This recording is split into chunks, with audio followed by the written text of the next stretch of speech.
So guys, for the first method, you're going to head over to search and type in proxy settings. Click on it. And then once you run this, it's going to be saying use a proxy server. I'm guessing you already have it on, so you just want to turn it off and then click on save. And if you did actually want it to be on, then you can go back to setup and then turn it back on again. Type in your proxy IP address and your ports and then click on save. See if that works for you. If that's still not working, then for the second method, you're going to head over to search and type in CMD. Now you want to run it as administrator. And then click on yes.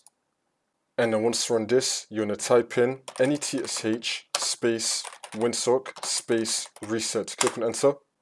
And now you're going to type in netsh space int space IP space reset. Click on enter again. And now you're going to type in ipconfig space / release. Click on enter.